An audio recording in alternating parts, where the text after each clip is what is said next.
வணக்கம். மாற்றத்திற்கான ஊடக பணியின் அடையாளமான மக்கள் மேடையில் இன்றைய விவாத பொருள். கள்ள மனிதர்களிடம் சிக்கி பதுங்கும் நல்ல பணத்திற்கு பெயர் கருப்பு பணம். வலையில் நீர் புகுந்தால் தானாக வெளியேறும் பெருச்சாளியைப் போல நல்ல மனிதர்கள் ஆட்சி புரிகிறார்கள் என்றால் கள்ள பணமெல்லாம் வெள்ளமென வெளிப்பாய்ந்திருக்க வேண்டும். வெளிவந்திருக்கிறதா? அதற்கான முயற்சிகள் குறித்து தகவல்கள் மட்டும் அவ்வப்போது வெளிவந்து கொண்டே இருக்கின்றனவே தவிர பதுக்கப்பட்ட பணம் என்னவோ வெளிவந்தவாறில்லை. கேட்டால் பிதுக்குகிறார்கள் உதட்டை. இனி நடப்பதாவது நம்பிக்கை தரும்படி இருக்குமா என்று பார்க்கலாம். மிக அதிக அளவிற்கு வரியை ஏய்ப்போர் குறித்து உரிய தகவல் தெரிவித்தால் 15 லட்சம் ரூபாய் வரை பரிசாக வழங்கப்படும் என்று வருமான வரித்துறை அறிவித்திருக்கிறது. கருப்பு பண மீட்பு இனியாவது தொடங்குமா? விவாதிக்கலாம். பங்கேற்போர்: ஓய்வு பெற்ற வங்கி அதிகாரி, எழுத்தாளர் திரு ரமணன், மூத்த பத்திரிகையாளர் திரு மணி, எழுத்தாளர், மனிதவள ஆலோசகர், பொருளாதார நிபுணர் திரு பாஸ்கரன் கிருஷ்ணமூர்த்தி. இவர்களோடு மதுரை அரங்கிலிருந்து சாதிக் மற்றும் ரஞ்சனி, கோவை அரங்கிலிருந்து அக்பர் மற்றும் அன்பரசு, நெல்லை அரங்கிலிருந்து ராஜ்கமல் மற்றும் வெங்கடேஷ். பங்கு பெறும் அனைவருக்கும் வணக்கம்.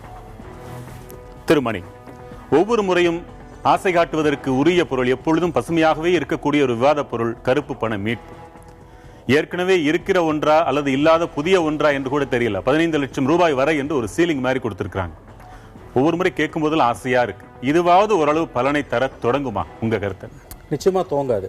இதோட அடிப்படை புரியாம அவங்க கருப்பு பணத்தை மீட்போன்னு பேசிட்டு இருக்காங்க. வரியை போற நாங்க தண்டிப்போன்னு பேசுறாங்க. ஆண்டுதோறும் கருப்பு பணம் எப்படியெல்லாம் உற்பத்தி செய்யப்படுகிறது என்பது இன்று ஆட்சியில் இருப்பவர்களுக்கும் தெரியும், எதிர்க்கட்சியில் இருப்பவர்களுக்கும் தெரியும். இந்த கட்சிகளுக்கு தேர்தல் காலங்களில் பணத்தை கொடுப்பவர்கள் யார் என்பதும் அவர்களுக்கு தெரியும், மக்களுக்கும் தெரியும். ஆகவே அவற்றையெல்லாம் நாம் பேசாமல் வெளிநாட்டில் இருக்கக்கூடிய கருப்பு பணத்தை பற்றியோ இங்கு இருக்கக்கூடிய வரி ஏய்ப்பை பற்றியோ பேசுவது என்பது அபத்தமானது, மக்களை ஏமாற்றக்கூடியது. அடிப்படை கட்டுமானத்தில் நீங்கள் மாற்றங்களை செய்யாத வரையில் இவையெல்லாம் வெறும் வாய்ச்சொல்லாக தான் இருக்குமே ஒழிய நடைமுறையில் எந்த விதமான மாற்றம் வருவதற்கான எந்த ஒரு அறிகுறியும் இல்லை. ஏனெனில் இந்த அமைப்பு அதை ஏற்றுக்கொள்ளாது. ஏற்கனவே வருமான வரித்துறையில் ஒரு சீலிங், இந்த மாதிரி பரிசு தொகை அறிவிப்பு இருக்கத்தானே செய்த நடைமுறையில் இப்பொழுது உயர்த்தப்பட்டிருக்கிறதா? அடிப்படையில் என்ன மாற்றம் நடந்தது? இல்லை, அது உயர்த்துவதுங்கிறதுக்காக இல்லை. அது என்னன்னு நீங்கள் பார்த்தீங்கன்னா, இந்த கருப்பு பண இந்த நடவடிக்கையை பொறுத்த வரைக்கும் பொதுவாக நாம் எந்த பணத்தை பற்றி ஒரு பேச்சு வந்தாலும் நம்ம 3 முனைகளிலிருந்து சந்தித்தாக வேண்டும். அது கருப்பு பணமாக இருந்தாலும் சரி, நல்ல பணமாக இருந்தாலும் சரி, மொத்தம் 3 முனைகள் இருக்குது, 3 பாயிண்ட்ஸ் இருக்குது. ஒன்று பணம் சேர்க்கிற முனை, அது ஒரு பாயிண்ட். பணம் சேமிக்கிற முனை 2வது, அப்புறம் பணம் செலவழிக்கிற முனை 3. இது உலகம் முழுக்கவுமே இந்த பொருளாதார வல்லுநர்கள் என்ன சொல்கிறாங்க அப்படின்னா, இந்த சேர்க்கிற இடத்துல நம்மளால் போய் உடனடியாக ஒரு செக் பண்ண முடியாது. சேமிக்கிற இடத்துக்கு பற்றிய ரகசியங்கள் நமக்கு வெளியே வருவதில்லை. ஆனால் என்றைக்காவது ஒரு நாள் நீங்கள் சொன்ன மாதிரி தான் அதுலேருந்து வெளியே வந்து தான் ஆக வேண்டும். இந்த கூண்டுக்குள்ளேருந்து அது வெளியே வந்து தான் ஆக வேண்டும். எப்போதெல்லாம் பணம் வெளியே வருகிறது, எந்த வழியில் வருகிறதுன்னு பார்த்துட்டு அந்த செலவழிக்கப்படுகிற முனைகள் எல்லாத்தையும் இப்போ சீல் வச்சாச்சு. இந்தியாவில் மட்டும் இல்ல, எல்லா நாடுமே அப்படியே நடந்து கொண்டு. ரகசிய கணக்குன்னு சொல்றாங்களே சுவிஸ் வங்கியில, ரகசிய கணக்குன்னு ஒண்ணு வைக்கிறதே குற்றம்னு இந்திய சட்டத்தில் இருக்கா இல்லையா? இல்ல, அதுதான் அந்த மாதிரி எங்கேயுமே இல்ல. ரகசிய கணக்கு, ரகசியமாக பணம் வைத்துக் கொள்வதெல்லாம் சொல்லணும் இல்லையா? இல்ல என்னன்னு சில இடங்களில் சில அதீத கற்பனை உள்ளே புகுந்து போகுது. என்னன்னா இப்போ கூட நம்ம சொல்லிட்டு இருக்கோம், 2 லட்சம் கோடி இருக்கிறது, 20 லட்சம் கோடி இருக்கிறது, 20,000 கோடி இருக்கிறது, எல்லாம் எதுக்குமே ஒரு சரியான கணக்குகள் இல்லை. ஏன்னு எனக்கு தான் தெரியும் நான் எவ்வளவு போட்டிருக்குன்னு சொல்லிட்டு நான் சொல்லாம யாருக்கும் தெரிய போவதில்லை. அதனால ரகசிய கணக்குன்னே பேரு. அதனால என்ன பண்ணிருக்காங்க, உலகம் முழுவதுமே பொருளாதார வல்லுநர்கள் என்ன செய்து கொண்டிருக்கிறார்கள்னா, உலகம் மொத்தமும், இந்தியா மட்டும் சொல்லல, எந்தெந்த வழிகளாம் செலவழிக்க முடியும் பார்க்குறோம். அங்கே எல்லாத்தையும் நம்ம அந்த லூப் ஹோல்ஸ் எல்லாத்தையும் அடைச்சி வச்சுட்டோம். எப்போது அந்த பணம் வெளியே வந்தாலும் மிக நிச்சயமாக செலவழிக்கப்படுகிற முனையிலிருந்து நம்மளால கண்டுபிடித்து விட முடியும். அந்த ஏரியா எல்லாம் பார்த்தாச்சு. அவ்வளவுதானே. ஒரு தனிப்பட்ட மனிதர்களுக்கு நமக்கு சரிதான் அந்த வாதம். அரசாங்கத்திற்கு எங்க இருக்குது, எவ்வளவு அமௌண்ட் இருக்குது தோராயமா கூட தெரியாது. இல்ல அதுதான் நான் சொல்ல வந்தேன். இப்ப அதெல்லாம் அடைச்சிக்கிட்டு தான் அடுத்த கட்டத்துக்கு நம்ம வந்தாகணும். இப்பதான் அடுத்த கட்டத்துக்கு நம்ம வணக்கத்துக்குரிய ஐயா அவர்கள் சொன்னாங்க இதனுடைய பலன் வரப்போறதில்லை அப்படின்னு சொல்லிட்டு. இந்த பலன் வரப்போவதில்லைன்னு சொல்லிட்டு ஒரு விதத்துல ஒரு பெசிமிஸ்டிக்காக எனக்கு தோணுது தனிப்பட்ட முறையில். ஏன்னு நம்ம எங்கிருந்து தொடங்கணும் அப்படின்னா, முதல்ல அந்த எக்ஸிட் பாயிண்ட்ஸ் எல்லாத்தையும் நம்ம நிறுத்தி வச்சுட்டோம். இப்போ எங்கிருந்து பணம் வெளியே வந்தாலும் ஒரு குறிப்பிட்ட அமௌண்ட்டுக்கு மேலே பேங்க்ல டெபாசிட் போட்டாலும் சரி, செலவு செய்தாலும் சரி, எந்த விதத்திலே அது வெளியே வந்தாலும் உடனடியாக அதோட சோர்ஸ் நம்ம கண்டுபிடிக்க முடியும், கேட்டாக வேண்டும். அதற்கான லூப் ஹோல்ஸ் எல்லாத்தையும் அடைச்சி வச்சுட்டோம். அடுத்தது சேமிக்கிற இடத்துக்கு நம்மளால போக முடியாது. ஏன்னா ஏற்கனவே ஏராளமான உடன்படிக்கைகள் அவங்களுக்குள்ளே இருக்குது. இதுக்கு அடுத்த விஷயம் என்ன அப்படின்னா, எங்கே பணம் சேர்கிறது, எங்கே இருக்கிறது பணம், அதை பற்றிய தகவலை தெரிவிப்பதற்காக இப்போ அடுத்த விஷயம் போனோம். நீங்கள் என்னதான் நம்ம ஒரு மிகப்பெரிய ஒரு ஜனநாயக அரசு என்ன நம்ம சொல்லிக்கிட்டு இருந்தால் கூட பல விஷயங்கள் நமக்கு தெரியுது. தனிப்பட்ட மூலம் என்கிட்ட எவ்வளோ பணம் இருக்குன்னு நான் சொல்லாமல் உங்களுக்கு தெரிய போகிறதில்ல. இப்படி அடைச்சா கட்சிக்கு வர வேண்டிய தேர்தல் நிதியும் வருவதிலையும் அங்க தடுப்பு நடக்கத்தானே செய்யும். அப்ப அரசியல்வாதிகள் அதை செய்வாங்களான்றது அவருடைய ஆணித்தரமான இல்ல. அது ஐயாவோட கேள்வியோட நியாயம் எனக்கு புரியுது, அது நியாயம் இல்லைன்னு சொல்ல வரல. ஆனா இந்த அரசியல் கட்சிகளை தரக்கூடிய நிதிகள் இருக்கு இல்லையா, அதற்கு கூட கணக்க வேண்டும் என்று நாம் கேட்டுக்கொண்டு இருக்கிறோம். ஏன்னா இது ஒரு ஜனநாயக நடைமுறைகள் இருக்கக்கூடிய ஒரு நாடு. இல்ல பல விஷயங்கள் நம்ம பார்க்க வேண்டியிருக்கு. ஒவ்வொருடியாகத்தான் நகர்ந்து கொண்டு இருக்கிறோம். ஐயா சொன்ன மாதிரி ஒருவேளை இன்றைக்கோ நாளைக்கோ அடுத்த நாளோ அல்லது அடுத்த ஆண்டோ அது நிறைவேறாமல் போகலாம், வாய்ப்புகள் இருக்கு. ஆனா என்றைக்குமே இப்படியான நிலைமை இருக்கும் என்று சொல்வதற்கு இல்லை. சரியான திசையை நோக்கி பயணிக்க ஆரம்பித்திருக்கிறோம் சொல்றேன் நான். திரு ரமணன், உங்க கருத்து? சரியான திசையில் பயணிக்க துவங்கிவிட்டோம் என்று நண்பர் சொல்கிறார். அது எந்த அளவுக்கு இதை ஏற்றுக்கொள்ள முடியும் என்று என்னால் நம்ப முடியவில்லை. நண்பர் மணி சொன்ன போது அதில் ஒரு முக்கியமான ஒரு விஷயம் இருக்கிறது. கருப்பு பணத்தை பற்றியும் கருப்பு பணத்தை மீட்பை பற்றியும் நிறைய பேசி அதை அரசியலாக்கி அதை ஓட்டு வங்கி வரை கொண்டு சென்று ஜெயித்தும் ஒரு அரசியல் கட்சி அதனால் பலனும் அடைந்திருக்கிறது. ஆனால் அடிப்படையான சில விஷயங்கள், முதலில் எது கருப்பு பணம்? இந்த தேசத்தில் சட்டம் அதை நிர்ணயிக்கவே இல்லை.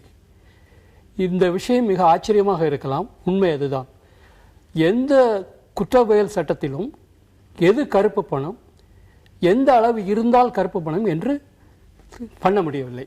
ஆனால் வரம்பு மீறிய அளவுக்கு சேர்க்கப்பட்ட பணமும் கணக்கில் வராத பணமும் கருப்பு பணமாக வருமான வரித்துறையால் அடையாளம் காணப்பட்டிருக்கிறது.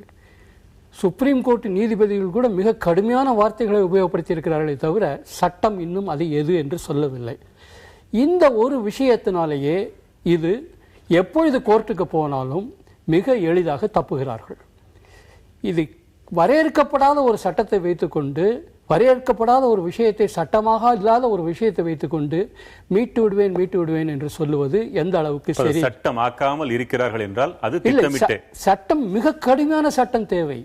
உலகத்தில் இன்றைக்கு பல நாடுகளுக்கு இந்த பிரச்சனை வந்து அமெரிக்கா உள்பட எல்லா நாடுகளிலுமே இதற்கு கடுமையான சட்டம் கொண்டு வந்திருக்கிறார்கள். அப்போ சட்டம் இல்லாத வரைக்கும் இது எல்லாமே வெற்று பேச்சு தானே? நிச்சயமாக அப்படித்தான் தோன்றுகிறது. இது மறுக்கிறீங்க, என்ன மறுக்கிறீங்க? ஆமா, அதான் என்னென்ன பல பேருக்கு இருக்கக்கூடிய ஒரு இலூஷன் என்ன அப்படின்னா, கருப்பு பணம் ஏதோ தனி ஒரு பணம் அப்படின்னு சொல்லிட்டு நினைச்சிருங்க. அப்படி இல்லை, கணக்கில் வராத பணம், அதுதான் ஒரிஜினல் அன்அக்கவுண்டட். அந்த ஒரு வரையறையே போதாதா? அன்அக்கவுண்டட் மணி, பிளாக் மணி, இந்த ரெண்டு வேர்டும் எந்த லாலும் இல்லை சார். எந்த ஆக்ட்லயும் சொல்லல சார். ஆக்ட்ல சொல்லி இருக்கிறது எல்லாம் வந்து நான் டாக்ஸபிள், நான் டாக்ஸ் பேமெண்ட் ஆஃப் மணி தான் சொல்லுது. அன்அக்கவுண்டட் மணி, இதுக்கு இவ்வளவு வருஷம் பனிஷ்மெண்ட், இதை சீஸ் பண்ணா என்ன பனிஷ்மெண்ட் இது வரைக்கும் சொல்லல. இல்லை, அதாவது ஒரு விஷயம் ஐயாவுக்கு தெரிஞ்சிருக்கும் நிச்சயமா, அன்எக்ஸ்பிளைன்டு சோர்ஸ் ஆஃப் இன்கம்னு ஒன்று இருக்கு. அதுதான் சட்டம் சொல்கிறது. அதாவது சரியாக விவரிக்கப்படாத அந்த வருமானத்துக்கான மூலம், அந்த கூறு இருக்கு இல்லைங்களா, அதுதான் அன்அக்கவுண்டட் மணிங்கிறது. இது ஏன் வந்து மிகச்சரியாக வரையறுத்து சொல்ல முடியல அப்படின்னு சொன்னீங்கன்னாக்க, ஏன்னா கருப்பு பணம் பல பேர் நினைச்சிருக்காங்க ஏதோ வெளியிருந்து ஏதோ மிகப்பெரிய அளவு கோடி கோடியாக கொட்டி வைக்கப்பட்டிருக்குன்னு சொல்லிட்டு. நான் 50 ரூபாய்க்கு ஒரு பொருள் வாங்குறேன், 40 ரூபாய்க்கு தான் எனக்கு பில்லு கொடுக்காங்க, நான் 10 ரூபாய் கருப்பு பணம் தான். அத்தனை நிலைகளிலும் அத்தனை மட்டங்களிலும் பரவி இருக்கக்கூடியது. அது முதல்ல நான் வச்சுக்கணும். எல்லாரும் நினைச்சிட்டு இருக்காங்கன்னா கருப்பு பணம் மிகப்பெரிய பண முதலைகள் மட்டுமே அப்படியே எடுத்து குவிச்சு வச்சிருக்காங்க. எல்லா இடத்துலயும் இருக்கு. எங்கெல்லாம் கணக்கில் வராமல் இருக்கிறதோ இல்ல நான் ஒரு அதாவது ஒரு விளக்கத்துக்காக மட்டுமே சொல்றேன், ஏதோ மறுப்பாக சொல்ல வரல. ஆக எல்லா இடத்துலையும் அது பரவி இருக்கிறது. பெரியவர்களிட்டிருந்து சிறியவர்களிடம், அது பணக்காரர்களிடம் ஏழைகள் வரைக்கும் பரவி இருக்கிறது. ஆனா என்ன ஒரு விஷயம்னா, பொருளாதார வளர்ச்சியை நாம் எந்த அளவுக்கு முன்னேறி இருக்கிறோமோ அதே அளவுக்கு பொருளாதாரம் சார்ந்த பிற நடவடிக்கை நாம் இன்னும் முன்னேறல. இன்னும் ஒரு பிரிமிட்டிவ் எக்கனாமிக் ஆக்டிவிட்டிஸ் தான் போயிட்டு இருக்கு இந்தியாவில். பல விஷயங்கள் எனக்கு பார்த்தீங்கன்னா ரசீது கொடுக்கப்படுறதில்லை. தொடர்ந்து பேசலாம். சரிங்களா சாதிக், உங்க கருத்து என்ன?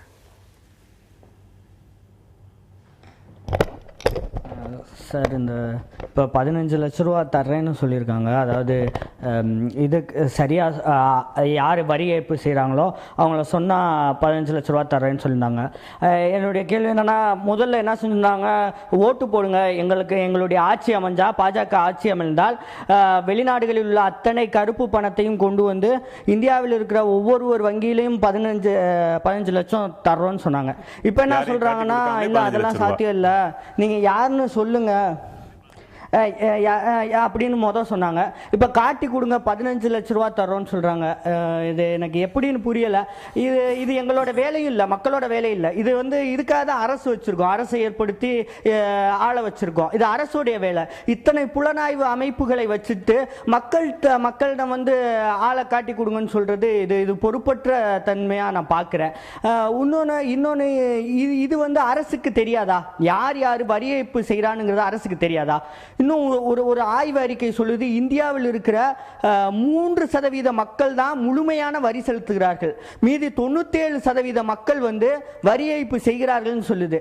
அப்ப யார் ஒவ்வொருத்தரும் கண்ணாடி முன்னாடி நின்னுட்டு நான் என்னை காட்டி கொடுத்துக்கொள்ளணும், அவ்வளவுதான், வேற என்ன செய்யறதுன்னு எனக்கு புரியல. வெளிநாட்டில் இருக்கிற பணம் எல்லாம் இங்க சாதிக்கு ஒரு நொடி பதில் சொல்லுங்க. இல்லை, கடைசியாக அவர் சொன்ன பாயிண்ட்ல அந்த நண்பர் என்ன சொன்னாருன்னா 3% பேர் தான் முழுமையாக வரி செலுத்துகிறார்கள், 97% பேர் வரி ஏய்ப்பு செய்கிறார்கள். வரி ஏய்ப்பு செய்யல, வரி செலுத்தவில்லை, இவரால் வரி செலுத்துவதற்கான வருமானம் இல்லாமல் இருக்கலாம். அதனால வரி செலுத்தாத எல்லாருமே வரி ஏய்ப்பு செய்கிறார்கள் அர்த்தம் இல்லை. அதனால அந்த ஒரு முதல்ல அது ஒரு திருத்தம். ஏத்துக்கிறீங்களா சாதி?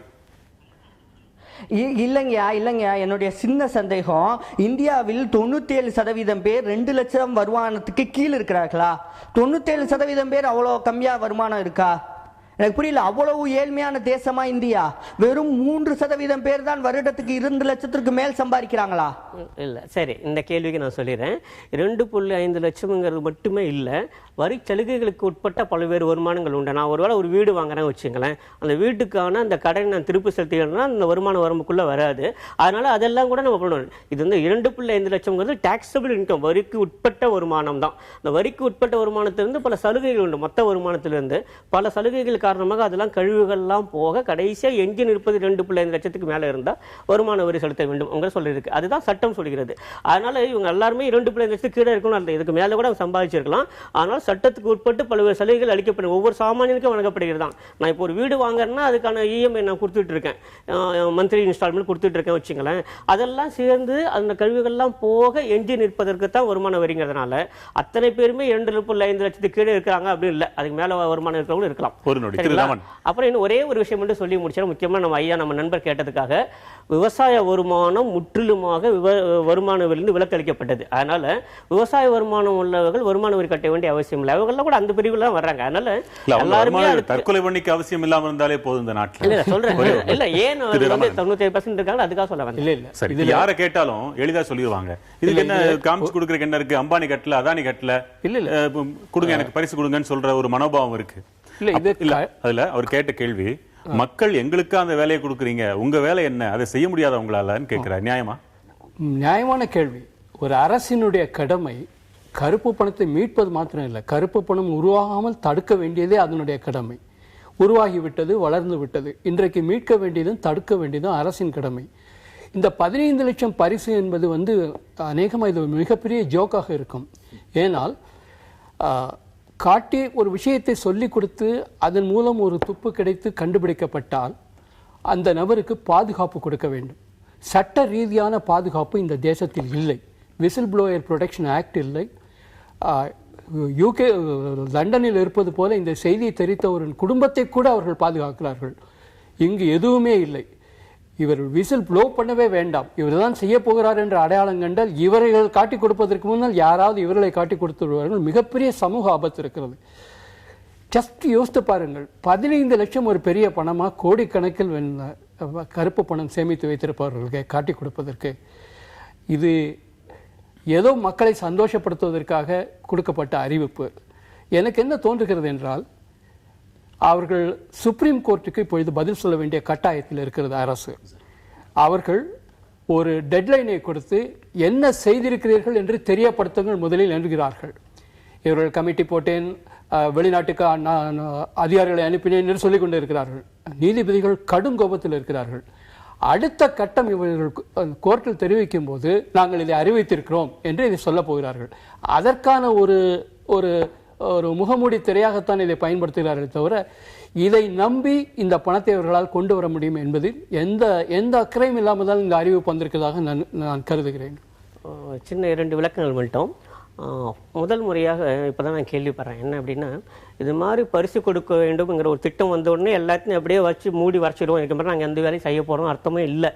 தயவுசெய்து தவறாக புரிஞ்சுட்டு இருக்காங்களா? என்னென்ன இது மாதிரி பரிசு திட்டம் நாங்கள் அறிவிச்சிட்டோம், இனிமேல் மக்களாக பார்த்து சொல்லுங்கள், நாங்கள் எதுவுமே செய்ய மாட்டோம், நாங்களாம் சும்மா இருப்போம், அப்படி அந்த அர்த்தமே இல்லை. அதுக்கு அதுவும் தவறாக பொருள் கொள்ளப்பட்டிருக்கு. அப்படி இல்லை, நாங்கள் எங்களுடைய கடமை செய்து கொண்டு இருக்கிறோம். அதில் உங்களால் ஏதாவது தகவல் தர முடிந்தால் தாருங்கள். 1. 2வது, காட்டி கொடுப்பது தமிழை திரும்பவும் எல்லாம் பயன்படுத்தி காட்டி கொடுப்பீங்க, தகவல் தருவது. அரசாங்கத்துக்கு தகவல் தருவது. என்ன தவறு? எனக்கு ஒரு நீங்களே கூட தகவல் தர்ம சங்கடத்திற்கு ஆட்படுத்துவது, அவமானப்படுத்துவதுலாம் வார்த்தைகள் பயன்படுத்துறீங்க. இல்ல அதாவது நாம் அந்த மாதிரி பயன்படுத்துறது இல்ல. நம்ம என்ன சொல்றோம், அரசாங்கத்துக்கு தகவல் தாருங்கள், உங்களுக்கு நாங்கள் பரிசு தருகிறோம் சொல்லிட்டு ஒரு ஜனநாயக அரசு அறிவிப்பது என்பது எந்த விதத்துல குறை காணக்கூடிய ஒரு விஷயமாக இருக்கும்னு தெரியல. என்னன்னு இப்போ ஃபார் எக்ஸாம்பிள் சொல்லுங்களேன், குறை வந்து அதுல இல்ல. ஐயா ஐயா இல்ல நீங்க என்னுடைய கேள்வி என்னன்னா, இல்லைங்க ஐயா, என்னுடைய கேள்வி என்னன்னா, அரசாங்கத்துக்கு தெரியாதா எனக்கு தெரிஞ்சிட போது? இப்ப எங்க ஊர்ல வந்து பிஆர்பி வந்து மலைகள் எல்லாம் கொள்ளையடிச்சாருங்கிறத அரசாங்கத்துக்கு தெரியாத தரவுகளா எனக்கு தெரிஞ்சிட போது? இல்ல இவங்களுக்கு வந்து மீண்டும் அதே சொல்லி, இது எப்படி ஒரு தனி மனிதன் சொல்ல முடியும்? அரசாங்கத்துக்கு என்னங்க, பக்கத்து கிரகத்துல நீர் இருக்கான ஆராய்ச்சி செஞ்சுட்டு இருக்காங்க அரசாங்கம், ஆனா வந்து ஒரு பக்கத்துல இருக்கிறவர் வரி ஏய்ப்பு செய்யறாருங்கிறத கண்டுபிடிக்க முடியாதா? இல்ல அதிக வரி ஏய்ப்பு பெரிய பண முதலைகள் தான் செய்வாங்க. பக்கத்திலேயாவது சாமானிய மனிதனால நெருங்க முடியுமா? என்ன வாய்ப்பு இருக்கு? அப்ப கண்தோடுப்பு தானே இது. அதுதான் இப்போ மீண்டும் நம்ம சொல்ல வர விஷயம் என்ன அப்படின்னா, அரசாங்கத்துக்கும் தெரியாமல் ஒருவேளை உங்களுக்கு ஒரு தகவல் தெரிந்திருக்கும் என்றால் நீங்கள் சொல்லுங்க. நீங்களே அதான் சொல்றேன், அரசாங்கம் வந்து அப்படியே எல்லாத்தையும் கதவெல்லாம் நாங்கள் இழுத்து மூடிட்டோம், நீங்க தகவல் சொல்ல வரைக்கும் சும்மா இருப்போம், அதுக்கு அந்த அர்த்தம் இல்லை. அரசாங்கம் தன்னுடைய வேலையை முனைப்படி செய்து கொண்டிருக்கிறது. இதுவும் அல்லாமல் உங்களால் ஏதேனும் தகவல் தர முடியும் என்றால், அந்த தகவல் மூலம் எங்களுக்கு ஏதேனும் அரசாங்கத்தை நன்மை விளையும் என்றால் உங்களுக்கு பரிசு தருகிறோம் அப்படிங்கிறதானே தவிர்த்து எல்லாமே என்ன அர்த்தம்னா இது அப்படியே எல்லாத்தையும் நாங்கள் க்ளோஸ்ட் அவர் டோர்ஸ் இல்ல. இதுவரைக்கும் தனக்கு தெரிந்த தகவல்களின் அடிப்படையில் எல்லாம் நடவடிக்கை எடுத்து முடிந்து விட்டது, ஓய்ந்து விட்டது. இனி புதிய தகவல்கள் வந்தால்தான் அது மக்களிடமிருந்து கேட்கிறது. அப்படி அர்த்தமே இல்ல. அது நாம பொருள் புரிந்து கொள்கிறோம். அப்படி ஒரு அப்படி இல்லைன்னா அரசு நீங்க குறை சொல்றீங்க. இல்லை அதான் என்ன நீங்க பாத்தீங்கன்னா விரிவா சொல்லுங்க. வணக்கம். திரு சாதிக் அவர்கள் சொன்னது போலவும் திரு ரமணன் ஐயா சொன்னது போலவுமே இது வெறுமே அவங்களுக்கு பதில் சொல்ல விரும்புகிறேன். இது வெறும் கண்துடைப்பு தான். இந்த சட்டம் இயற்றப்பட்டதே வெறும் கண்துடைப்பு தான். எப்படின்னா, அரசாங்கத்துக்கு தெரியாமல் எந்த ஒரு வேலைகளுமே இந்த டேக்ஸ் வரி ஏய்ப்பு அப்படிங்கிறது எங்கேயுமே நடக்கிறது இல்லை. ஒரு சின்ன உதாரணத்துக்கு இதை எடுத்துக்கிட்டேன்னா, சைனாலேருந்து இம்போர்ட் பண்ணக்கூடிய பொருட்கள் ஒரு எக்ஸாம்பிளுக்கு எடுத்துக்கிட்டால் மொபைல் ஃபோனோட அசசரிஸ், அப்புறம் எலக்ட்ரானிக்ஸ், ஒரு எல்இடி லைட், எல்இடி லேம்ப், அந்த மாதிரி ப்ராடக்ட்டு. நான் ஒரு 2 நாளுக்கு முன்னாடி கூட ஒரு எல்இடி பல்ப் ஒன்று வாங்கியிருந்தேன். அதோடைய காஸ்ட் வந்து 150 ருபீஸ். ஆனால் அது மேட் இன் சைனா, இம்போர்ட்டட். அதில் போட்டிருக்க இல்லை ஒரு விலைப்பட்டியல் பார்த்தீங்கன்னா வெறும் 15 ரூபாய் அப்படின்னு. இதில் ஒரு பெரிய வரி ஏய்ப்பு எங்கே நடக்குதுன்னா, இம்போர்ட் பண்ணக்கூடிய எல்லா பொருளுமே ஒரு 1500 ரூபாய் ப்ராடக்டோட காஸ்ட் வந்து அதில் எம்ஆர்பி வெறும் 15 ரூபாய்னு போட்டிருக்காங்க. இதில் என்ன நடக்குதுன்னா, 15 ரூபாய்க்கு உண்டான டேக்ஸ் மட்டுமே இங்கே கட்டினால் போதுங்கிற நடைமுறை தான் இங்கே இருக்குது. ரெண்டாவது, இந்த மொபைல் ஃபோன் அசசரிஸ் அப்படின்னு இருக்கும்போது எனக்கு தெரிஞ்சு அதில் வந்து டேக்ஸஸே எங்கேயுமே கிடையாது, இம்போர்ட் டேக்ஸஸ் கிடையாது. ஃபார் எக்ஸாம்பிள், இந்த ரமணன் ஐயா நம்ம சொன்னது போல சிறு வியாபாரிகள் இப்போ மொபைல் ஃபோன் உதிரி பாகங்கள், எலக்ட்ரானிக் உதிரி பாகங்கள் யாருமே எந்த பில்லுமே எதுவுமே கொடுக்கறதில்ல. அவங்களெல்லாம் எப்படி போய் நம்ம அக்கௌண்ட் பண்ண போகிறோம், எப்படி அதை வந்து டேக்ஸஸ் நம்ம கலெக்ட் பண்ண போகிறோம்? Point number 1. இப்போ இது இன்னொரு பாயிண்ட் என்னன்னு யோசிச்சிங்கன்னா, நீங்கள் தகவல் தெரிவிப்பவர்களுக்கு வந்து சன்மானம் கொடுக்கப்படும் அப்படின்னு சொல்கிறாங்க. இதை எப்படி மெஷர் பண்ணுறது? நான் ஒரு தகவல் சொல்கிறேன், ஒரு வருமானத்துறை அதிகாரியிடம் போய் ஒரு தகவல் சொல்கிறேன், இவர்கிட்ட இவ்வளோ பணம் இருக்குது அப்படின்னு.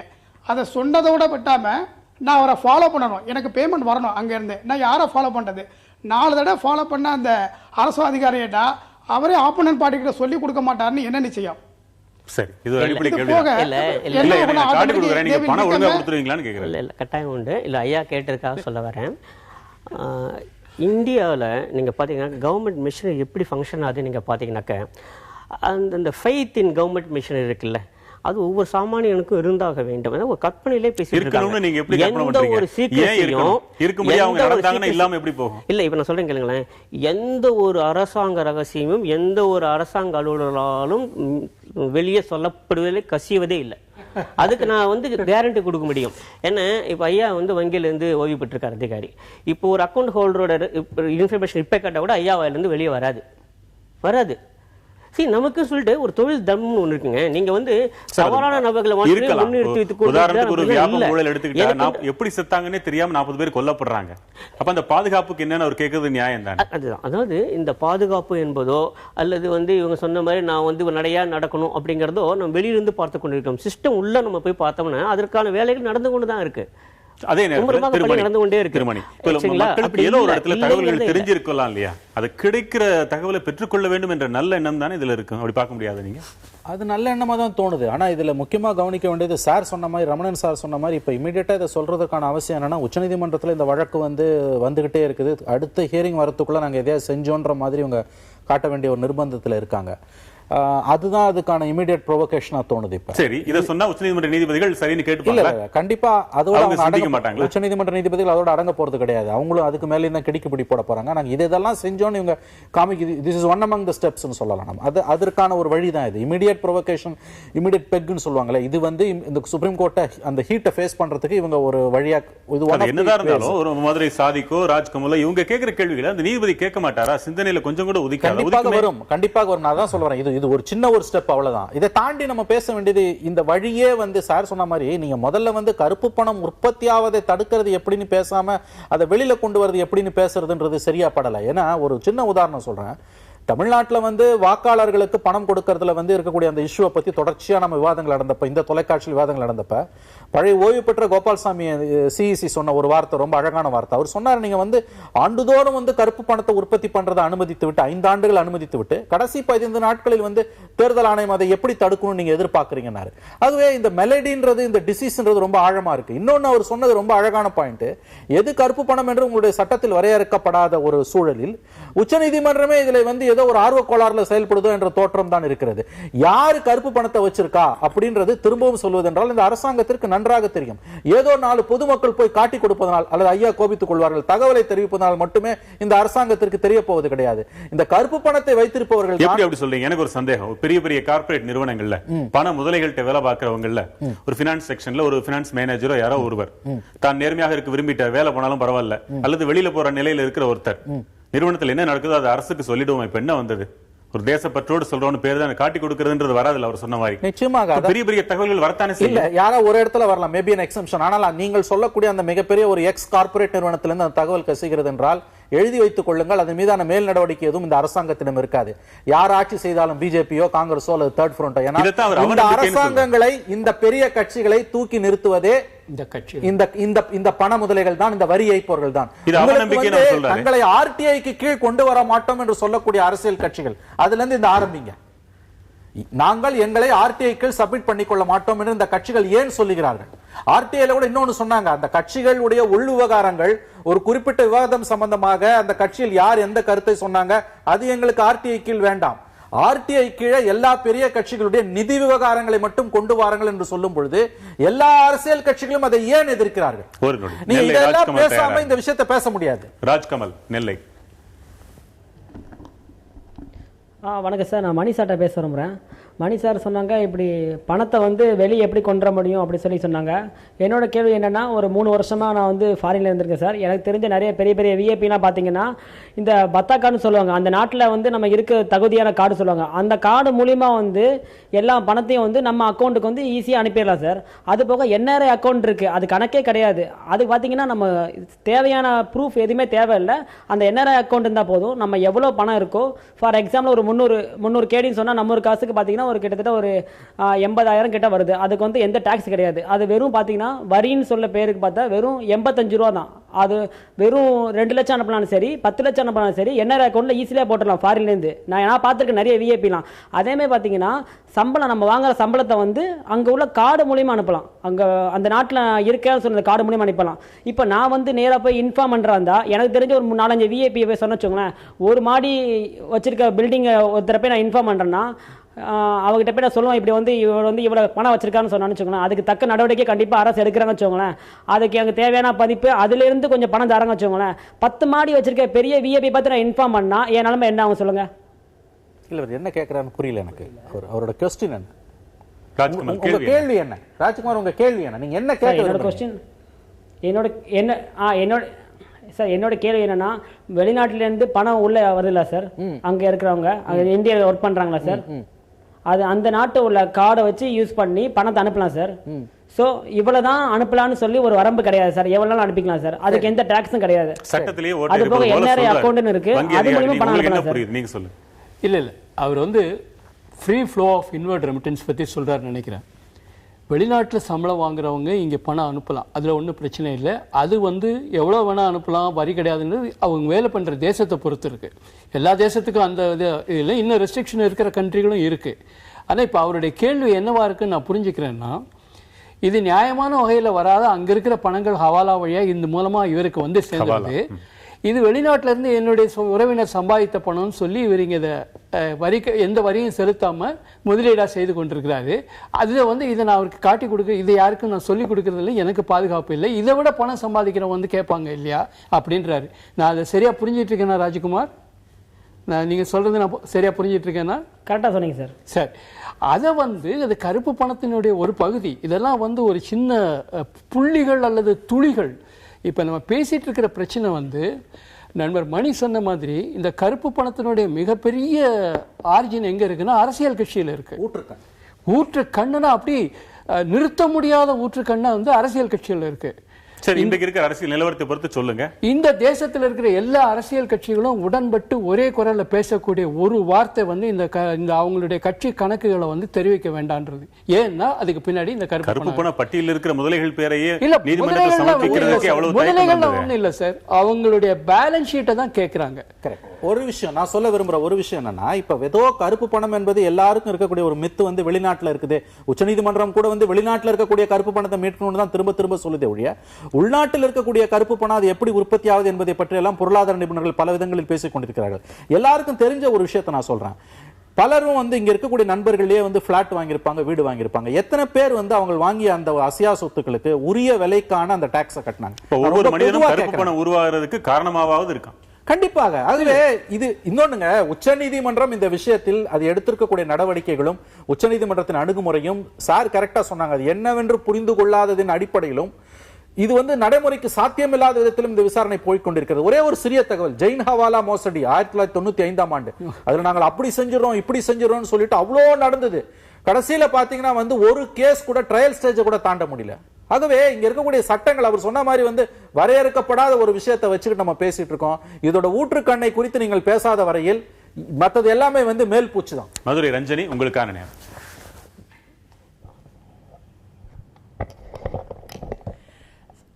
சார், விவாதங்கள் நிறைய விஷயங்களை வந்து இப்ப சொன்னாங்க. கருப்பு பணம்னா எது, எந்த அளவு அப்படிங்கிறதுக்கான வரைமுறை என்பது இல்லை. ஆனால் இப்போ நான் என்ன நினைக்கிறேன்னா, இன்னைக்கு எதுக்கு நம்ம இந்த வருமான வரித்துறை இப்படி ஒரு அறிவிப்பு கொடுத்துருக்கு அப்படின்னு சொன்னால், சென்ற காங்கிரஸ் கவர்மெண்ட்ல வந்து மக்கள் ஊழல்னால மிகப்பெரிய பாதிப்புல இருந்தாங்க. யாருடா நம்மளை வந்து காப்பாற்றுவான்னு ஒரு நினப்புல இருந்தாங்க.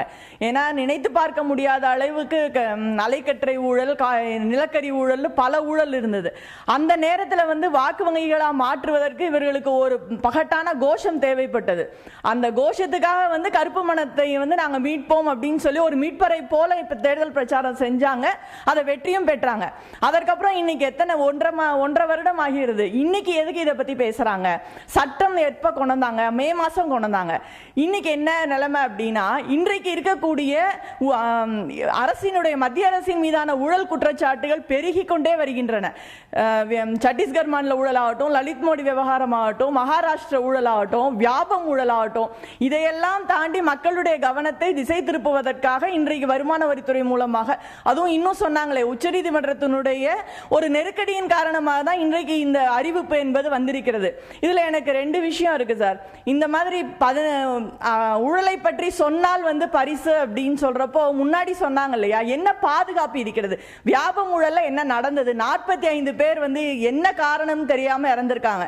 இந்த 45 தான் வெளியே வந்திருக்கு. இன்னும் எத்தனை பேர் இறந்தாங்கன்றது தெரியல. அப்ப நீங்க போன ஆட்சியில கூட பாத்தீங்கன்னா தங்க நாட்கர சாலை போட்டதுல ஒரு பொறியாளர் வந்து அதனுடைய ஊழலை வெளிப்படுத்தினாரு. ஆனா அவர் கொல்லப்பட்டாரு. அப்ப இந்த எக்ஸாம்பிள்ஸ் எல்லாம் நம்ம முன்னாடி இருக்கிறப்போ யார் வந்து இன்றைக்கு சொல்லுவா? இன்னொன்னு வந்து இந்த கருப்பு பணத்தை கொண்டு வருவேன் அப்படின்னு சொன்னது, மீட்டு கொண்டு வருவேன்னு சொன்னது வந்து பிரதமர். அப்ப இன்னைக்கு வந்து மக்கள் மத்தியில அதை தூக்கி போடுறது என்பது பொறுப்பை தட்டி கழிக்கிற விஷயமா பாக்குறேன். இன்னொரு, இந்த வருமான வரி பத்தி இவ்வளவு விவாதம் வந்தப்போ எனக்கு ஒரு விஷயம் என்னன்னா, இப்ப எங்களை போடுற மாத சம்பளம் வாங்குறவங்களுக்கு ₹1 கூட நாங்க வந்து வரி ஏய்ப்பு செய்ய முடியாது. எங்க சம்பளத்துல இருந்து ஐடியை புடிச்சிட்டு தான் கொடுக்குறாங்க, நாங்க விரும்பினாலும் விரும்பாவிட்டாலும். ஆனா இன்னைக்கு கார்பரேட்டுக்கு வந்து 25% கார்பரேட் வரியை ஏன் குறைச்சாங்க? ரெவென்யூ, அதாவது ஒரு டாக்ஸ் போடுறாங்க, அந்த டாக்ஸ் அவங்க கட்டாம இருக்கிறதுனால கெஞ்சுறாங்க, நீங்க அந்த டாக்ஸை எப்படியாவது கட்டிருங்கன்றாங்க. அதற்கு அப்புறமும் நாங்க இப்ப குறைக்கிறோமே, இப்பயாவது கட்டுங்களேன் அப்படின்னு சொல்லி கேக்குறாங்க. இப்ப கார்பரேட் வரி வந்து 25% என்பது சொல்றதற்கு வேணா 5% குறைச்சாங்கன்னு சின்னதா தோணலாம். ஆனா ஒவ்வொரு போன 2015-16 பட்ஜெட்ல கார்பரேட்டுகள் வேலை வாய்ப்பு வழங்குறாங்கன்னு ஒரு பதில் வந்தா அது ஏற்றுக்கொள்ளத்தக்கதா திருமணி? இருக்கு. நிச்சயமா ஏற்றுக்கொள்ள முடியாது. அவங்க சொன்ன மாதிரி வந்து அது தனிநபர்கள் வேலை பார்க்கிறோம், வேலை கொடுக்கறது இல்ல, கார்பரேட்டுகள் வேலை கொடுக்கறாங்க, அரசாங்கம் அவங்களுக்கு கருணை காட்ட சலுகை காட்டத்தான் செய்யும்னு சொன்னா உங்க பதில் என்ன? அது வெளிப்படையா ஒரு உங்களுக்கு வந்து ஒரு வெளிப்பார்வைக்கு வேண்டுமானால் அது உண்மையாக இருக்கலாம். ஆனால் உண்மை அப்படி கிடையாது. உங்களுக்கு வந்து இப்ப அந்த அதனுடைய சதவிகிதம் என்னவென்று நாம் பார்க்க வேண்டும். யார் அதிகமாக வரி ஏய்ப்பு செய்கிறார்கள் என்று பார்க்க வேண்டும். இந்த அரசாங்கம் காங்கிரஸ் அரசாங்கமாக இருந்தாலும் எந்த அரசாங்கமாக இருந்தாலும் ஆண்டுதோறும் வந்து நாடாளுமன்றத்தில் வந்து இவ்வளவு பேர் வரி கட்டவில்லை, இவ்வளவு பேர் வரி பாக்கி வைத்திருக்கிறார்கள் என்று சொல்லுகிறார்கள். அதில் இருப்பவர்கள் எல்லாம் யார்? ஆகவே இதெல்லாம் பார்க்கும்போது அவங்க ரஞ்சினி சொல்றது கரெக்ட் தான். இது வந்து நம்ம வந்து அடிப்படையை விட்டுட்டு அதாவது வந்து அவுட்டர் ரிங்கை பத்தி மட்டுமே நம்ம பேசிட்டு இருக்கோங்க. நீங்க பிரச்சனையோட ஆழத்தை அட்டாக் பண்ணாம ஒன்னும் பெரிய அளவுல மாற்றம். அப்ப இன்றைய செய்தியை வேற ஒரு பார்வையில் பாக்குறேன். ஒரு நல்ல மேய்ப்பருக்கு கள்ள ஆடு டக்குன்னு தெரிஞ்சிடும், யாருடைய உதவியும் தேவைப்படாது. ஆக அரசு வருமான வரித்துறையை இன்றைக்கு பயன்படுத்திக் கொள்கிறதா என்ற சந்தேகம் தான் எழுப்புறாங்க. ஐயா பாஸ்கர் ஐயா அவர்களுக்கு ஒரு கேள்வி. வரி ஏய்ப்பு பற்றி வந்து அரசு வந்து தகவல் கொடுத்தா 15 லட்சம் ரூபாய் என்ற அறிவிப்பு வெளியாட்டிருக்கு. ஆனால் அந்த அறிவிப்பு வெளியிடுவது என்பது தனிநபர் சுதந்திரத்தை பாதிக்காதா? எப்படி தனி? இரண்டாவது கேள்வி வந்து உள்நாட்டில் வந்து 2000 கோடி ரூபாய் வரி நிலுவையில் உள்ளது. இரண்டாவது கேள்வி, இது 50 நபர்களின் பட்டியல் வந்து தினகரன் நாளிதழில் வெளியிடப்பட்டிருக்கு. அவர்கள் மீது ஏதேனும் வழக்கு பதிவு செய்யப்பட்டுள்ளதா? அவ்வாறு வழக்கு பதிவு செய்யப்பட்டிருப்பேன் அவர்கள் வழக்கு பதிவு செய்யப்பட்டவர்களிடம் கருப்பு பணம் ஏதேனும் மீட்கப்பட்டிருக்கிறதா? கருப்பு பணம் மீட்கப்பட்டிருப்பேன் அவர்கள் மீது ஏதேனும் குற்றப்பத்திரிகை தாக்கல் செய்யப்பட்டுள்ளதா? மூன்றாவது கேள்வி, உள்நாட்டில் மோடி அரசாங்கம் வந்து அரசு ஏற்று ஒரு வருடம் ஆகுது, ஒரு வருஷம் ஆகிறது. ஒரு வருடத்தில் சிறப்பு கருப்பு பணம் மீட்பு என்பது சிறப்பு புலனாய்வு குழு ஒன்று அமைத்திருக்கிறார்கள். அந்த புலனாய்வு குழுவின் பணிகள் என்ன? அவ்வாறு பணிகள் செம்மையாக செய்யப்படும் மேல் அவ்வாறு செம்மையாக செய்யப்பட்ட பணிகளின் மீது அவர்கள் அந்த கருப்பு பணத்தை மீட்பு குழு மீது நடவடிக்கை எடுக்கப்பட்ட விவரம் என்ன? இந்த கேள்விகள் எல்லாம் ஒரு பொதுவாக என்னன்னா அவர் வந்து ஏதோ அரசு அலுவல் தொடர்பான சில விவரங்கள்லாம் கேட்குறாரு, அது சொல்றதுக்கு எனக்கு தெரியாது. ஆனால் ஒரு ஒரு ஒரு எழுத்தாளனாகவும் பொருளாதார நிபுணராகவும் வந்து பார்க்கிற போது என்னெல்லாம் சொல்லணும் அப்படின்னா, இந்த நிலுவையில் உள்ள வரிகள் இருக்கு இல்லைங்களா, அது வந்து டாக்ஸிங் டிஸ்பியூட். அது ஒன்று அப்பீலில் இருக்கலாம், ஃபர்ஸ்ட் அப்பீல் இருக்கலாம், செகண்ட் அப்பீல் இருக்கலாம், ஏதோ ஒரு நீதிமன்றத்திலே அது வந்து வழக்கு நடந்து கொண்டு இருக்கலாம், இல்லை செட்டில்மெண்ட் கமிஷன் முன்னால் இருக்கலாம். அந்த மாதிரியான பல்வேறு அமைப்புகளுக்கு முன்னாலே இப்போது சர்ச்சைக்கு இருக்கக்கூடிய டிஸ்பியூட் இருக்கக்கூடிய ஒரு அமைப்பு, ஒரு அமௌண்ட் தான் அந்த நிலுவையில் இருக்கக்கூடியதுங்க. அதற்கு மேலே என்ன ஒரு குற்ற நடவடிக்கை எடுக்கப்படுகிறதுன்னு அதுக்கு எல்லாமே மிக நிச்சயமாக எடுக்கப்பட்டு வருகிறார்கள். ஒன்றும் டவுட்டே வேண்டாம் யாருக்குமே. என்ன எல்லாருக்கும் ஒரு விஷயம் புரியல அப்படின்னா, இப்போ ஒரு வந்து 5 கோடி ரூபாய் நிலுவையில் வைத்திருக்காரு அப்படின்னு சொன்னால் அந்த 5 கோடி மட்டுமே அவரோடது இல்லை. பல ஆண்டுகளாக அவர் பல கோடிகள் செலுத்தி வந்து கொண்டிருக்கிறார். அவர் யாரோ வெளியே இங்கேருந்து செவ்வாய் கிரகத்திலிருந்து குதிச்சவர் கிடையாது. நம்ம நடுவில் இங்கேயே இருந்து இங்கேயே வருமானம் கொண்டு அதற்கான வரிகள் கூட செலுத்தி இருக்கலாம். எங்கேயோ ஒரு டிஸ்பியூட் இருக்கும், அதாவது இந்த அளவுக்கு நீங்கள் வரி செலுத்த வேண்டும் என்று ஒரு துறை சொல்கிற போது, இல்லை எனக்கு இந்த அளவுக்கு இல்லை, எனக்கு இவ்வளவுதான் செலுத்த வேண்டும் சொல்கிற போது அவருக்கான சட்ட ரீதியான பாதுகாப்பின் காரணமாக அவர் மேல்முறையீட்டுக்கு போகிறார், அப்பீல் இருக்கு. ஆக இது எல்லாமே எல்லாம் என்ன நினைச்சிட்டு இருக்காங்கன்னா, நிலுவையில் 50 பேர் வித்திருக்காங்கன்னா அவங்க நம்ம யாருமே டாக்ஸே பே பண்ணாம இத்தனை வருஷமா அப்படியே ஏமாத்தின்னு வராங்க. அப்படி இல்ல, இருக்கக்கூடிய வழக்குகள் என்பது வேறு. ஒரு 5 கோடி பெருமானமுள்ள ஒரு விஷயத்துல மட்டும் ஒரு நாட்டுக்காக இந்த காட்டி கொடுக்கிற தியாகத்தை ஒருத்தர் செய்யறாருன்னு வைங்க. ஆனா அங்க தோண்ட அது 500 கோடிக்கு அவர் கட்ட வேண்டி இருக்குது. 5 கோடிக்குரிய பரிசு தொகை கிடைக்குமா, அல்ல 500 கோடிக்குள்ள தொகை கிடைக்குமா? அதாவது இப்ப மீண்டும் சொல்கிறோம், இந்த அறிவிப்பு எப்படி வந்திருக்கு அப்படின்னா, நீங்கள் தரக்கூடிய அந்த பேசிக் இன்ஃபர்மேஷன், அடிப்படை தகவல், அதுல வைத்து அத்தோட எதுவுமே பண்ணவே முடியாது. அது கூட ஏராளமான விஷயங்கள் புலனாய்வு செய்ய வேண்டியிருக்கு. நம்ம நண்பர் சொன்ன மாதிரி நீங்கள் என்ன புலனாய்வு செய்வீங்களோ அதை வச்சு கூட நம்ம போகணும். சொல்லி ஸ்டார்டிங் பாயிண்ட், பிகினிங் பாயிண்ட், ஒரு புள்ளி தான் அது. அதுல இருந்து தான் மேல போய் ஆகணும். மொத்தமும் அந்த மேல போகும்போது சட்டம் அனுமதிக்கிற பேரம்லாம் நடக்குமாமே, அப்படியா? எப்படி புரியல? சட்டம் அனுமதிக்கிற அந்த பேரம் விட்டு கொடுப்பது, இவ்வளவு கட்டினா போதும்னா குறைச்சிக்கிறது இல்ல. சட்டம்ங்கிறது எல்லாருக்கும் பொதுதானே. விட்டு கொடுப்பது விட்டு கொடுக்காதுங்கிறதே இல்லைங்க. இப்ப நீங்க பாத்தீங்கன்னாக்க இந்த வருமான வரிங்கிறது எப்படின்னா, அவர் வருமானம் மீட்டி இருக்கிறார், அதுல இருந்து நம்ம வரியை அவர்கிட்ட இருந்து நம்ம எடுக்கிறோம், அவ்வளவுதான். சரிங்களா? இன்ஃபேக்ட் இன்னும் நிறைய பேர் நான் பெறுகிற வருமானத்துக்கு நான் வரி கட்ட வேணும் கேட்டவங்களே இருக்காங்க தமிழ்நாட்டிலேயே. அதிகாரப்பூர்வமாக அவர் பேர் சொல்ல விரும்பல, ஒரு 40-50 ஆண்டுகளுக்கு முன்பு ஒரு என்ன சொன்னார், இது என்னுடைய வருமானம், என் உழைப்பு மூலம் வந்தது, இதுக்கு நான் ஏன் வரி கட்ட வேண்டும்? இப்போ எனக்கு தனி ஒரு மனிதனுக்கு எனக்கு இப்போ சொன்னாங்க இல்லையா தனி மனித சுதந்திரம்னு, அதுவும் அவருடைய உரிமை. ஆக எல்லாமே நம்ம என்ன நினைச்சிட்டு இருக்கோம்னா அப்படியே நேராக அவங்க மேலே போய் அப்படியே பாஞ்சு அப்படியே எல்லாத்தையும் கொண்டு வந்து அப்படி கிடையாது. அவர்களுக்கும் சட்டம் இருக்கிறது, சட்ட பிரிவுகள் இருக்கின்றன, அது என்ன அனுமதித்திருக்கிறோம் அவ்வளோ நம்மளால பண்ண முடியும். இப்போ யாரையும் ஒரு அலுவலர் அரசு அலுவலர் அப்படியே அவர் வீட்டுக்குள்ள வந்து எல்லாத்தையும் மொத்தமாக கொண்டு அப்படி இல்லை. சட்டம் என்ன அனுமதித்திருக்கிறதோ அதற்குள்ளாக அவருடைய வருமானத்துக்கு எவ்வளவு வரி வருகிறதோ அது தொடர்ந்து செய்யப்படுகிறது. ஒரே ஒரு உங்க கேட்டதுக்காக ஒரு முக்கியமான தகவல் சொல்கிறேன். கடந்த பல ஆண்டுகளாக தொடர்ந்து வருமான வரி சேகரிப்பு இருக்கு இல்லையா, நம்ம கலெக்ட் பண்றது ஒவ்வொரு ஆண்டும் 10%, 15% அதிகமாகிக் கொண்டுதான் வருகிறது. பணி நடைபெறாமல் இருந்திருக்கிறது. 6 லட்சம் கோடி எப்படி வருமானம்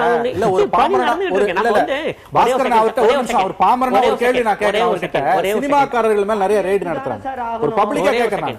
சினிமாக்காரர்கள் மீது நிறைய ரெய்டு நடந்திருக்குது. எத்தனை கேசஸ்ல நீங்க வந்து சார்ஜ் ஷீட் வரைக்கும் போயிருக்கீங்க? ஒரு நாள் பேப்பர்ல நியூஸ் வரும், அதோட அவ்வளவுதான். அதுக்கு பிறகு வந்து என்ன நடக்குது? எல்லா சூப்பர் ஸ்டார்ஸும் எப்படிப்பட்ட பணத்தை வாங்குறாங்க, பிளாக்ல வாங்குறாங்களா ஒயிட்ல வாங்குறாங்களான்னு தெரியும். இன்கம் டாக்ஸ் டிபார்ட்மெண்ட் என்ன பண்ணுது? இல்லை எனக்கு தெரியாது, துறை என்ன செய்யறதுன்னு கேட்குறேன், எனக்கு அது பற்றி தெரியாது. நான் ஆனாலும் ஒரு எழுத்தாளனாகவும் பொருளாதார நிபுணர் இப்போ சொல்கிறது இது வேறு திரும்ப சொல்லிட்டு இருக்கேன். என்ன நடைபெறுங்கிறது உள்ளே இருக்கிறவங்கள தான் தெரியும். எல்லா தகவலும் எனக்கு தரவில்லை என்கிற காரணத்துக்காக அங்கே எதுவுமே நடைபெறவில்லைன்னு சொல்றது 10ஆம் பசடி தரும். எப்படி இந்த மாதிரிலாம் ஒரு ஐயா வந்து மேடையில் பேச முடியும்னு தெரியல, பப்ளிக்ல எனக்கு என்ன அனுபவம் தெரியலையே.